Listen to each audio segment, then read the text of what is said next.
আসসালামু আলাইকুম রহমতুল্লাহ। প্রিয় দর্শক, আজকের এই ভিডিওটি হয়তো আপনার ভালো লাগবে না, কিন্তু একজন বাবা মা হিসেবে এটি শোনা আপনার জন্য জরুরি। আপনি যখন চাওয়া মাত্রই সন্তানের হাতে মোবাইল তুলে দেন, তখন আপনি সন্তানের হাতে মোবাইল দেওয়ার মাধ্যমে সন্তানের শৈশবটাই আপনি চুরি করে নিচ্ছেন। ভিডিওটি শেষ পর্যন্ত দেখুন, কারণ ভিডিওর মাঝ অংশে বাচ্চাকে মোবাইল থেকে দূরে রাখার এমন একটি সমাধান বলবো, যা আপনার সন্তানের ভবিষ্যৎ বদলে দিতে পারে ইনশাআল্লাহ। প্রিয় দর্শক, আজ 3 বছরের শিশু মোবাইল স্ক্রল করতে জানে, কিন্তু সূরা ফাতিহা পড়তে পারে না। অতিরিক্ত মোবাইল ব্যবহারে বাচ্চাদের কি কি ক্ষতি হয় জানেন? বাচ্চার ব্রেনের স্বাভাবিক বিকাশ বাধাগ্রস্ত হয়, মনোযোগ শক্তি কমে যায়। এত কম বয়সে মোবাইল দেখার কারণে ব্রেন ড্যামেজ হওয়ার সম্ভাবনা থাকে। রাগ, জেদ ও একাকিত্ব তৈরি হয়।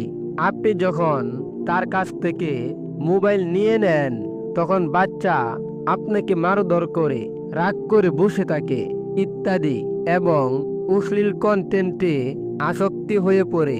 সবচেয়ে ভয়ঙ্কর বিষয় হলো, শিশুর হৃদয় থেকে নূর কমে যায়।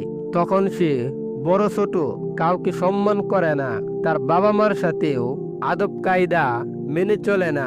কুরআনে আল্লাহ তাআলা বলেন, তোমরা নিজেদের ও তোমাদের পরিবারকে আগুন থেকে রক্ষা করো। সন্তানকে যে শুধু দুনিয়ার সাফল্য অর্জন করাতে আগ্রহী থাকবেন, কিন্তু আখিরাতের কথা ভুলে যাবেন, তা হবে না। আখিরাতের জন্য প্রস্তুত করতে হবে। রাসূল সাল্লাল্লাহু আলাইহি ওয়াসাল্লাম শিশুদের ছোটবেলা থেকেই নামাজ ও আদব শিক্ষা দিয়েছেন, এবং আপনাদেরকেও দিতে বলেছেন। আর আমরা কি করি? তাদের হাতে মোবাইল দিয়ে ছেড়ে দেই।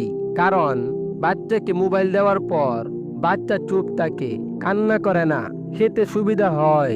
আমাদের কোনো কাজের দরকার হলেই বাচ্চার হাতে মোবাইল ধরিয়ে দেই, যেন নীরবে কাজ সেরে নিতে পারি।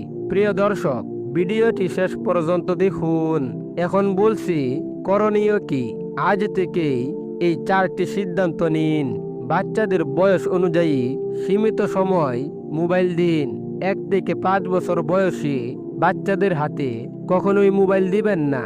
আর 6 থেকে 10 বছর বয়সী বাচ্চাদের হাতে 30 থেকে 60 মিনিট এর বেশি মোবাইল দিবেন না। আর দিলেও আপনার নজরদারিতে দিবেন। আর বিশেষ করে বাচ্চাদের সাথে সময় কাটান। আর বাচ্চাদেরকে নামাজ পড়া, কোরআন শিখা ও ইসলামিক বই পড়ার অভ্যাস গড়ে তুলুন।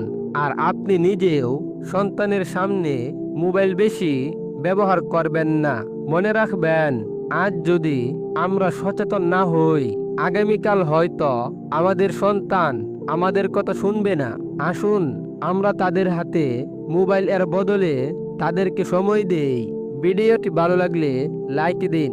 আল্লাহ তাআলা আমাদের সন্তানদের হেফাজত করুন। আমিন।